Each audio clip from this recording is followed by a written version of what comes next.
So hello student, so welcome to the learn India everyday. So student, आज 11th standard का बहुत ही एक interesting सा टॉपिक है बायोलॉजी का। आज हम यहाँ पे बायोलॉजी में देख रहे हैं कि जो इंपॉर्टेंट वर्ड्स हैं, कंफ्यूजिंग वर्ड्स के बारे में आज देख रहे हैं। तो आज हम बायोलॉजी में जितने भी जो आपको सिमिलर वर्ड्स दिखते हैं और वो वर्ड्स जिनमें आपको डाउट रहता है उसको आज अच्छे से एक एक को बच्चे यहाँ पे देखते हैं। तो आज का टॉपिक क्या है बच्चे? Confusing words in the biology. आइए चलिए देखते हैं। आइए चलिए स्टूडेंट, तो यहाँ पे सबसे पहले अपन ये देख लेते हैं कि कुछ कंफ्यूजिंग वर्ड्स आपके लिए बहुत ज्यादा दिक्कत देते हैं। जैसे कि फॉर एग्जाम्पल मैंने लिखा है यहाँ पे एंजाइम। अब देखिए बच्चे, एंजाइम में दो चीजें होती हैं। एंजाइम के अंदर जो प्रोटीन पार्ट होता है, एक होता है प्रोटीन पार्ट। तो प्रोटीन पार्ट को अपन क्या बोलते हैं? एपोएंजाइम। एंजाइम के प्रोटीन पार्ट को बोलते हैं एपोएंजाइम। ठीक है भाई। और एंजाइम के नॉन प्रोटीन पार्ट को, जो नॉन प्रोटीन पार्ट होता है, उसको कहते हैं cofactor. Cofactor, cofactor, right student. अब ये जो कोफैक्टर होता है, अच्छा, एपोएंजाइम और कोफैक्टर को मिला के, दोनों को मिला के होलो एंजाइम कहते हैं।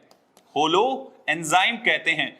तो बहुत बार क्वेश्चन आपके एग्जाम में ये आता है कि होलो एंजाइम और एपो एंजाइम में डिफरेंस क्या है। तो बच्चा यहाँ पे डिस्टर्ब हो जाता है, कंफ्यूज मतलब हो जाता है कि यार होलो एंजाइम क्या होता है और एपो एंजाइम क्या होता है। बट आपको यहाँ पे बिल्कुल भी अपने दिमाग में ये चीज देख लेनी है कि एपो एंजाइम मतलब एंजाइम का प्रोटीन पार्ट, और जो होलो एंजाइम होता है इसका मतलब एंजाइम का प्रोटीन प्लस और प्लस नॉन प्रोटीन पार्ट, दोनों को मिला के बच्चे अपन क्या बोलते हैं? Holo enzyme. अच्छा, ये जो कोफैक्टर होते हैं ये तीन होते हैं, जैसा कि आप जानते हैं।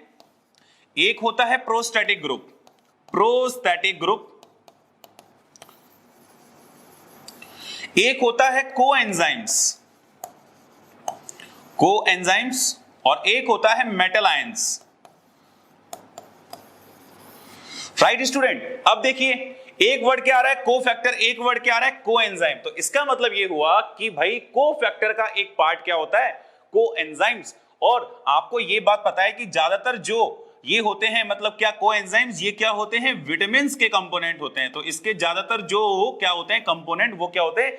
विटामिन्स होते हैं। इसका मतलब ये जो क्या है, कोएंजाइम है, ये लूजली अटैच होता है। ये बात आपको पता होनी चाहिए कि ये लूजली अटैच होता है एपोएंजाइम के साथ।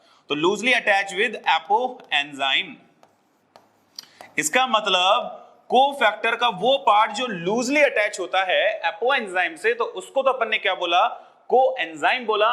और जो कोफैक्टर है वो क्या है? एंजाइम का नॉन प्रोटीन पार्ट। तो ये चीज आपको समझ में आ गई होगी कि भाई कोफैक्टर मैंने किसको बोला, कोफैक्टर मैंने किसको बोला है, और कोएंजाइम मैंने किसको बोला है। तो आज के बाद आपको यहां से कंफ्यूजन नहीं होगा।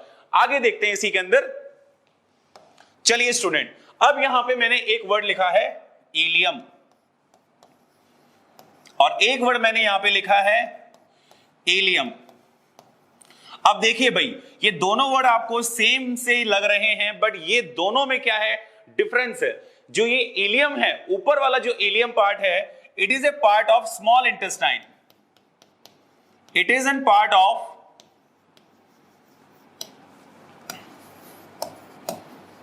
Small intestine. ठीक है भाई। तो ये किसका पार्ट हो गया? स्मॉल इंटेस्टाइन का। बट ये जो इलियम है, ये वाला जिसमें आई आ रहा है, ये किसका पार्ट है भाई? ये इट इज एन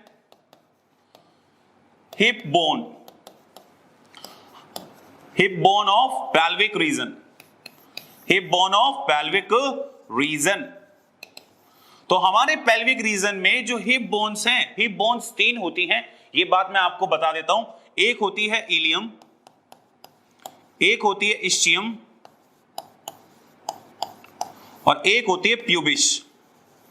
तो इन तीनों को मिला के अपन क्या बोलते हैं बच्चे? इन तीनों को मिला के अपन क्या बोलते हैं? हिप बोन्स बोलते हैं। तो इसमें ये जो इलियम है, ये वाला जो इलियम है, ये तो क्या हो गया? हिप बोन का पार्ट हो गया। एक बोन हो गई, ठीक है। बट ये जो इलियम है ये हमारे स्मॉल इंटेस्टाइन का पार्ट है, क्योंकि आपको मालूम है कि स्मॉल इंटेस्टाइन में 3 पार्ट होते हैं मेनली, ड्यूडेनम होता है, जेजुनम होता है और इलियम होता है। तो ये दोनों वर्ड भी आपको समझ में आ गए होंगे। नेक्स्ट अपन देखते हैं वर्ड। देखिए यहां पे मैंने लिखा प्लाज्मोडियम। एक प्लाज्मोडियम ये है, दूसरा प्लाज्मोडियम ये है। अब दोनों आपको सेम जैसे लग रहे हैं कि यार ये दोनों वर्ड मेरे को बिल्कुल एग्जैक्टली सेम से लग रहे हैं, बट ये सेम नहीं है। ऊपर वाला जो प्लाज्मोडियम है ये एक स्पोरोजोन, ये एक स्पोरोजोन प्रोटोजोआ है, प्रोटोजोन है that cause malarial disease, जो मलेरियल डिजीज कॉज करता है। ठीक है भाई, आपको पता है कि मलेरिया एक डिजीज होती है जो किससे होती है, प्रोटोजोआ से होती है। स्पोरोजोन क्या प्रोटोजोआ से होती है, तो इसके अंदर जो प्लाज्मोडियम होता है ये क्या है, एक प्रकार का जिससे मलेरियल डिजीज होती है। अब देखिए ये प्लाज्मोडियम क्या है, आपने स्लाइम मोल्ड का नाम तो सुना ही होगा। स्लाइम मोल्ड्स, स्लाइम मोल्ड्स मतलब फॉल्स फंगस, इनको क्या बोलते हैं, फॉल्स फंगस के नाम से भी जानते हैं। राइट स्टूडेंट्स, स्लाइम मोल्ड्स को हम फॉल्स फंगस भी बोलते हैं या फिर सैप्रोफाइटिक फंगस भी बोलते हैं।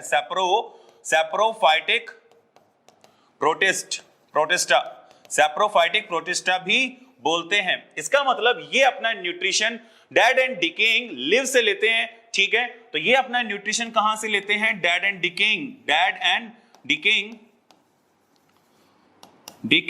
Twig, dead and decaying twig and the leaves.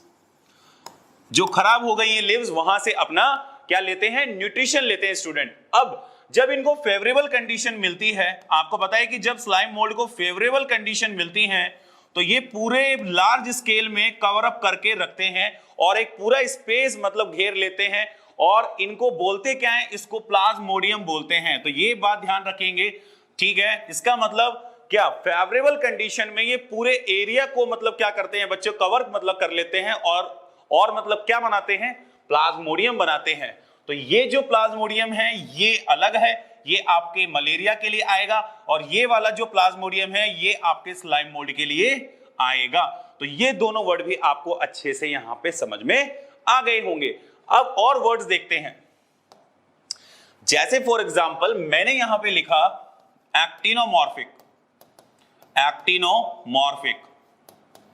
Actinomorphic symmetry लिखा फॉर एग्जांपल।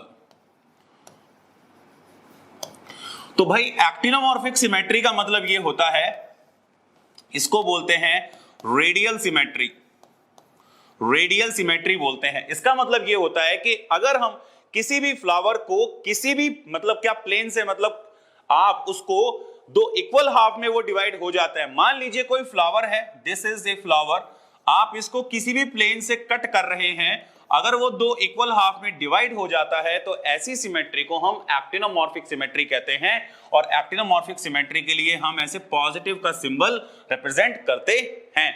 अब यहीं पे अगर मैं लिखूं जाइगोमॉर्फिक,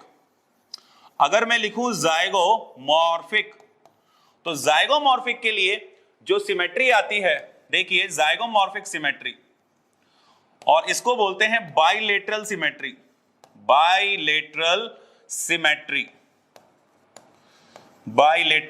सिमेट्री।